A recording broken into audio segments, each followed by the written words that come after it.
എല്ലാ പ്രിയപ്പെട്ടവർക്കും ക്രിസ്തുയേശുവിൻ്റെ നാമത്തിൽ സ്നേഹവന്ദനം. പുതിയ പ്രഭാതത്തിലേക്ക് നമ്മൾ പ്രവേശിക്കുന്നു. ഇന്നത്തെ ധ്യാനത്തിനായി വെളിപ്പാട് പുസ്തകം 16-ാം അധ്യായത്തിൻ്റെ 10 മുതൽ 21 വരെയുള്ള വാക്യങ്ങൾ. വെളിപ്പാട് പുസ്തകം 16-ൻ്റെ 10 മുതൽ അവസാന വാക്യം വരെയുള്ള ഭാഗം. ആരംഭ വാക്യങ്ങൾ മാത്രം വായിക്കട്ടെ.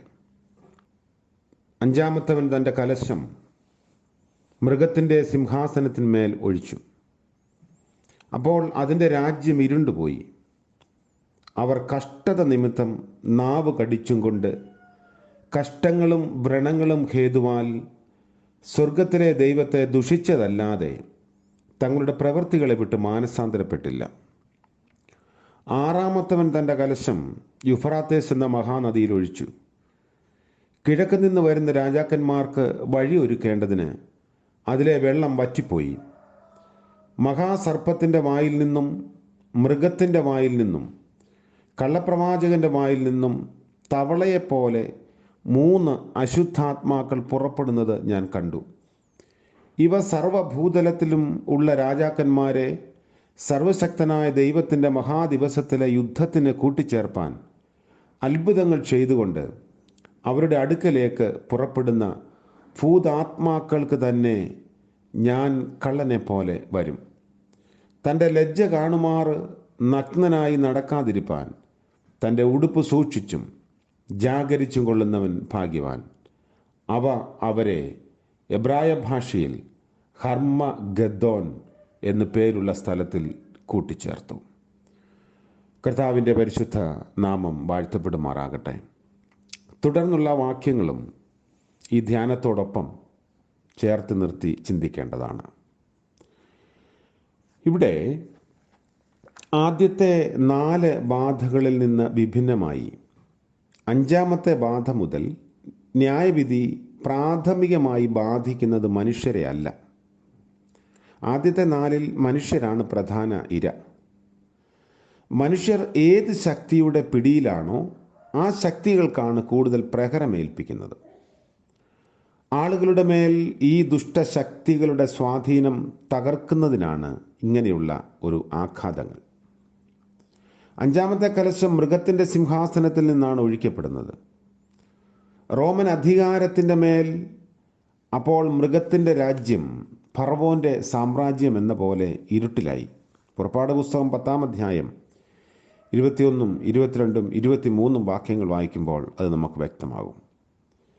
ഇരുളിനെ തുടർന്നുണ്ടാകുന്ന പല്ലുകടിക്ക് കാരണം അധികാരങ്ങൾ അന്ധകാരമാകുകയും ചുറ്റും ആഞ്ഞടിക്കുന്ന അക്രമത്തിൻ്റെ വിഷമവൃത്തത്തിൽ ജനങ്ങൾ അകപ്പെടുകയും ചെയ്യുമ്പോൾ സംഭവിക്കുന്ന കാര്യങ്ങളിലാണ് കണ്ടുപിടിക്കേണ്ടത് എന്ന് അഭിപ്രായപ്പെടുന്ന വേദപഠിതാക്കളുണ്ട്.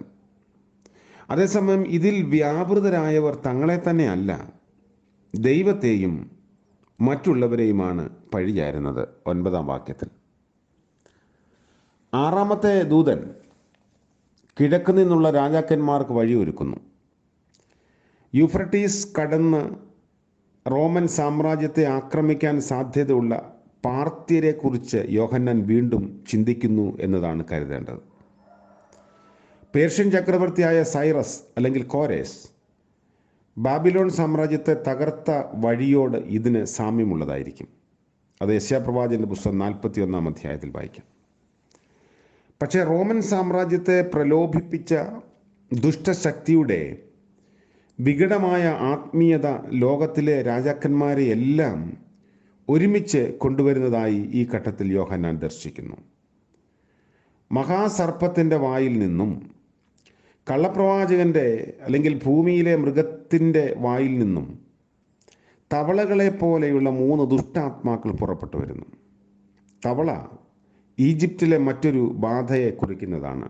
പുറപ്പാട് പുസ്തകം 8-ാം അധ്യായത്തിൻ്റെ 9-ഉം 10-ഉം വാക്യങ്ങളൊക്കെ വായിക്കുമ്പോൾ അത് നമുക്ക് മനസ്സിലാകും. അത് പേർഷ്യൻ മതത്തിൻ്റെ തിന്മയുടെ ഒരു പ്രതീകവുമായിരിക്കാം. അവിശുദ്ധവും വികൃതവുമായ ഈ ത്രിത്വം സ്വയം മഹത്വീകരണത്തിൻ്റെയും ഗർവവർദ്ധനവിൻ്റെയും ഭ്രാന്തമായ അധികാര അന്വേഷണത്തിൻ്റെയും ആത്മീയതയിൽ ലോകത്തിൻ്റെ ഭരണകർത്താക്കളെ ചിന്താക്കുഴപ്പത്തിലാക്കുന്നു. അവരുടെ അടയാളങ്ങളാൽ ആകൃഷ്ടരാകുന്ന ഭരണാധികാരികൾക്ക് ഈ ആത്മീയത എത്ര കണ്ട് വിമാനുഷവും മോശവും തരം താണതുമാണ് എന്ന് കാണാൻ കഴിയുന്നില്ല. റോമിനെ പോലെയുള്ള മർദ്ദക ശക്തികൾക്കെതിരെ പോരാടുന്നവർ ഇതേ ആത്മാവിനാൽ എളുപ്പത്തിൽ പ്രചോദിതരാകാനും ഇതേ തരത്തിലുള്ള അടയാളങ്ങളാൽ ആകൃഷ്ടരായി ഇതേ മൂല്യബോധം ഉൾക്കൊള്ളാനും മൃഗത്തിൻ്റെ നടത്തിപ്പിൽ ആഗോള സഖ്യത്തിൻ്റെ ഭാഗമായി മാറാനുമുള്ള സാധ്യത യോഹന്നാൻ നമ്മെ ഓർമ്മിപ്പിക്കുകയാണ്. അർമഗദോൻ എന്ന് വിളിക്കപ്പെടുന്ന സ്ഥലത്താണ് അവർ ഒന്നിച്ചു കൂടുന്നത്. ഈ നാമത്തിൻ്റെ ഒരു പ്രതീകാത്മകമായ അർത്ഥം എന്താണ് എന്ന് അത്ര നിശ്ചയിക്കാൻ സാധിക്കില്ല. ഇത് പാലസ്തീനിലെ മെഗീഡോ ആയിരിക്കാൻ പല കാരണങ്ങളാലും സാധ്യതയില്ല.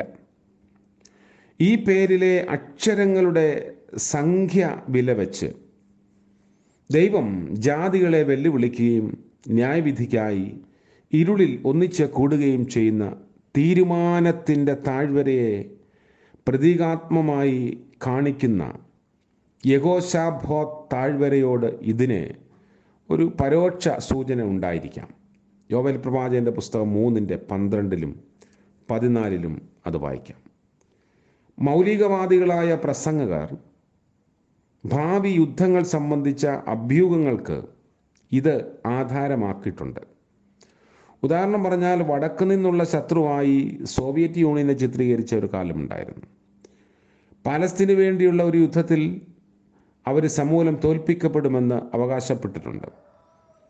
യോവേൽ പ്രവചനത്തിൽ ശക്തരായ പോരാളികളോട് അവരുടെ കൊഴുക്കളെ വാളുകളായി അടിച്ചു തീർക്കാൻ ഹാസ്യരൂപേണ പറയുന്ന ദൈവവാക്കുകൾ പ്രസിഡന്റ് റീഗന്റെ ഭീമമായ സൈനിക ബജറ്റിന് നീതീകരണമായി അവർ ഉദ്ധരിച്ചിട്ടുണ്ട്. അർമഗദോൻ യുദ്ധത്തിന് വേണ്ടി താൻ ഒരുങ്ങുകയാണെന്ന് റീഗൻ ഒരിക്കൽ പറഞ്ഞിട്ടുമുണ്ട് എന്ന് ചരിത്രം ഓർമ്മിപ്പിക്കുന്നു. തീർച്ചയായും ഇത് യോഹന്നാൻ്റെ മനസ്സിൽ ഉണ്ടായിരുന്നതല്ല. ഏതായാലും ഭാവി ചരിത്രത്തെ യോഹന്നാൻ അത്തരത്തിൽ കാണുന്നില്ല. നാശത്തിൻ്റെയും ഇരുളിൻ്റെയും പൈശാചിക ആത്മീയതയെക്കുറിച്ച് മുന്നറിയിപ്പ് നൽകുന്നതിനാണ് യോഹന്നാൻ കൂടുതൽ ശ്രമിക്കുന്നത്. അതുകൊണ്ട് മറ്റ് പ്രഭാഷകരുടെ നാവിൽ നിന്ന് വരുന്ന വാക്കുകൾ തവളകളെക്കുറിച്ച് നമ്മെ ഓർമ്മിപ്പിക്കും. രാത്രിയിൽ കള്ളൻ വരുന്നത് പോലെ അപ്രതീക്ഷിതവും മിക്കവാറും ശ്രദ്ധിക്കപ്പെടാത്തതുമായ കർത്താവിൻ്റെ വരവിന് വേണ്ടി ഉണർന്നിരിക്കാനാണ് യോഹന്നാൻ ആഹ്വാനം ചെയ്യുന്നത്. മഹാസർപ്പത്തിൻ്റെ ആത്മാവ് നമ്മെ പ്രലോഭിപ്പിക്കാൻ സാധ്യതയുണ്ട്. എൻ കൺകൾ ദർശിക്കുന്നു കർത്താവിൻ മഹത്വത്തെ, ക്രോധത്തിൻ മുന്തിരി ചക്കവൻ ചവിട്ടുന്നു എന്ന് ജൂലിയൻ വാർഡ് ഹോപ്പ് റിപ്പബ്ലിക്കിൻ്റെ സമരഗാനത്തിൽ എഴുതിയിട്ടുണ്ട്. അതുപോലെ യുദ്ധങ്ങളിൽ ദൈവത്തിൻ്റെ വരവ് നമുക്ക് കാണാൻ കഴിഞ്ഞു എന്ന് വരും. അതെങ്ങനെയായാലും നമ്മുടെ പങ്കിനെക്കുറിച്ച് നമ്മൾ ശ്രദ്ധാലുക്കളായിരിക്കണം. ദൈവം നമ്മുടെ പക്ഷത്താണോ മറുപക്ഷത്താണോ? ഈ ചോദ്യത്തിന് എബ്രഹാം ലിങ്കൻ നൽകിയ മറുപടി ഇങ്ങനെയാണ്: സുഹൃത്തെ, നാം അവൻ്റെ പക്ഷത്താണെന്ന് നമുക്ക് പ്രത്യാശിക്കുകയും പ്രാർത്ഥിക്കുകയും ചെയ്യാം. അതുകൊണ്ടൊരിക്കലും ഭൂമിയിൽ നശീകരണ പ്രവർത്തനത്തെ ദൈവം തമ്പുരാൻ പ്രോത്സാഹിപ്പിക്കുകയും അതിനുവേണ്ടി ആഗ്രഹിക്കുകയും ചെയ്യുന്നില്ല. മനുഷ്യൻ്റെ ക്രോധവും വിനാശകരമായ പ്രവൃത്തികളുമൊക്കെയാണ് ഇങ്ങനെയുള്ള ഭീകരതയിലേക്ക് ചരിത്രത്തെ എത്തിക്കുന്നത്. ഏഴാമത്തേതും അവസാനത്തേതുമായ കലശം വായുവിലൊഴിച്ചപ്പോൾ ഒരു മഹാഭൂകമ്പമുണ്ടായി. ബാബിലോൺ 3 കഷ്ണമായി ചിന്നിച്ചിതറി. ക്രോധത്തിൻ്റെ വീഞ്ഞ് അതിനെ കുടിക്കുവാൻ കിട്ടി. അതിൻ്റെ ക്രൂരമായ കുറ്റങ്ങളുടെയും പാപങ്ങളുടെയും ഭീകരഫലം അതിന് നേരിടേണ്ടതുണ്ട്. അചഞ്ചല സാമ്രാജ്യത്തിൻ്റെ അടിത്തറ വരെ കുലുങ്ങുന്നു. അത് ലോകാവസാനമല്ല. തങ്ങളുടെ സ്വയം ദൈവീകരണത്തിൽ തങ്ങളെന്നും നിലനിൽക്കും എന്ന് പ്രതീക്ഷിക്കുന്ന റോമിനെ പോലെയുള്ള സുശക്ത സാമ്രാജ്യങ്ങളുടെ രാഷ്ട്രീയ പതനത്തിൻ്റെ പ്രതീകമായാണ് അത് നിൽക്കുന്നത്. 21 വാക്യത്തിലെ കൽമഴ ഈജിപ്തിലെ ബാധകളെ വീണ്ടും ഓർമ്മിപ്പിക്കുന്നു. സ്വയം പഴിക്കേണ്ടതിന് പകരം ദൈവത്തെ പഴിക്കുകയും ശപിക്കുകയും ചെയ്തുകൊണ്ട് ഇത്തരം അത്യാഹിതങ്ങളോട് മനുഷ്യവർഗം പ്രതികരിക്കുന്നതാണ് ഇതിലെ ഏറ്റവും സങ്കടകരമായൊരു ഭാഗം. ശക്തരായ സാമ്രാജ്യങ്ങളും ഭരണകർത്താക്കളും നിലം പതിക്കുന്നതിൽ നിന്ന് നാം ഒന്നും പഠിക്കുന്നില്ല എന്ന് തോന്നുന്നു. വാഴ്ചകളുടെയും അധികാരങ്ങളുടെയും പിടിയിൽ നിന്നും ആകർഷണ വലയത്തിൽ നിന്നും മനുഷ്യരെ വിടുവിച്ച് വേർതിരിക്കുന്നത് വളരെ വിഷമകരമായ ഒരു കാര്യമാണ്.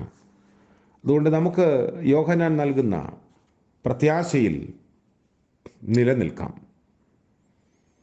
വലിയൊരു പ്രത്യാശ പകർന്നു നൽകുന്നു.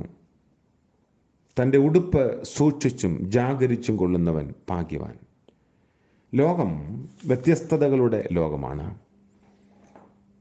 വ്യത്യസ്തമായ അഭിപ്രായങ്ങളും ആഗ്രഹങ്ങളും നശീകരണ പ്രവർത്തനങ്ങളും ഒക്കെ നടക്കുന്നതിൻ്റെ മധ്യത്തിലും ഉടുപ്പ് മലിനപ്പെടാതെ സൂക്ഷിക്കുക എന്നതാണ് നമ്മെക്കുറിച്ച് ദൈവം തമ്പുരാൻ ആഗ്രഹിക്കുന്നത്.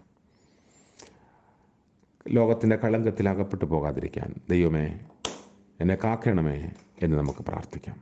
പ്രാർത്ഥനയ്ക്കായി ഒരുങ്ങും. മഹത്വവാനായ ഞങ്ങളുടെ വാഴ്ത്തപ്പെട്ട ദൈവമേ, സ്വർഗീയ പിതാവേ, മനോഹരമായ മറ്റൊരു പ്രഭാതം കൂടെ അടിയങ്ങൾക്ക് ദാനമായി നൽകിയല്ലോ. കർത്താവേ, ഇന്ന് പ്രഭാതത്തിൽ അവിടുത്തെ സന്നിധിയിലേക്ക് അടിയങ്ങൾ ചേർന്ന് വരുന്നു. ഉടുപ്പ് മലിനപ്പെട്ടു പോകാതെ ജീവിക്കാനുള്ള വലിയ ആഹ്വാനം ഞങ്ങൾക്ക് നൽകിയതിനായി സ്തോത്രം. വ്യത്യസ്തമായ സാഹചര്യങ്ങളുടെ മധ്യത്തിൽ ഞങ്ങളെ തന്നെ കാത്തു സൂക്ഷിപ്പാനുള്ള കൃപയും ബലവും ഒക്കെ നൽകണമേ. ഇന്നത്തെ പകൽക്കാല ജീവിതത്തിൽ കർത്താവിൻ്റെ കൃപ ഞങ്ങളോട് കൂടെ ഇരുന്ന് വഴി നടത്തണമേ. പ്രഭാതം മുതൽ പ്രദോഷം വരെയും മാറാത്ത സാന്നിധ്യം പകരണമേ. ഞങ്ങളുടെ ആവശ്യങ്ങളുടെ മധ്യത്തിൽ കൂടെ ഇരിക്കണമേ. അവിടുന്ന് വഴിയായും വാതിലായും സഖിയായും സഹയാത്രികനായും ഞങ്ങളോടൊപ്പം ഇരിക്കണമേ എന്ന് പ്രാർത്ഥിക്കുന്നു. വളരെ ഭാരത്തോടും വിഷമത്തോടും ജീവിതത്തിൻ്റെ പരിപരുത്ത യാഥാർത്ഥ്യങ്ങളിൽ ബുദ്ധിമുട്ടി നിൽക്കുന്ന എല്ലാവരെയും ഓർത്ത് പ്രാർത്ഥിക്കുന്നു. കർത്താവെ, അവിടുത്തെ ആശ്വാസത്തിൻ്റെ സ്പർശം അനുഭവിപ്പാൻ എല്ലാവരെയും സഹായിക്കണമേ. ഇന്ന് ജന്മദിനം ആഘോഷിക്കുന്ന പ്രിയപ്പെട്ടവർ, വിവാഹ വാർഷികം ആഘോഷിക്കുന്നവർ, അത്തരത്തിലുള്ള മധുരതരമായ ഓർമ്മകൾ പങ്കുവച്ച് ദൈവത്തെ സ്തുതിക്കുന്ന എല്ലാവർക്കും വേണ്ടി പ്രാർത്ഥിക്കുന്നു. അനുഗ്രഹത്തിൻ്റെ പുതുവർഷം നൽകണമേ. കർത്താവെ, ആശങ്കകളെ അകറ്റണമേ. യേശു മശിഹ മൂലം പ്രാർത്ഥിക്കുന്നു. കൃപയോടെ കേൾക്കുമാറാകണമേ. ആമേൻ. സകല ബുദ്ധിയെയും കവിയുന്ന ദൈവിക കൃപയും അനുഗ്രഹവും നാം എല്ലാവരോടും കൂടെ എന്നും എന്നേക്കും ഉണ്ടായിരിക്കുമാറാകട്ടെ. ആമേൻ.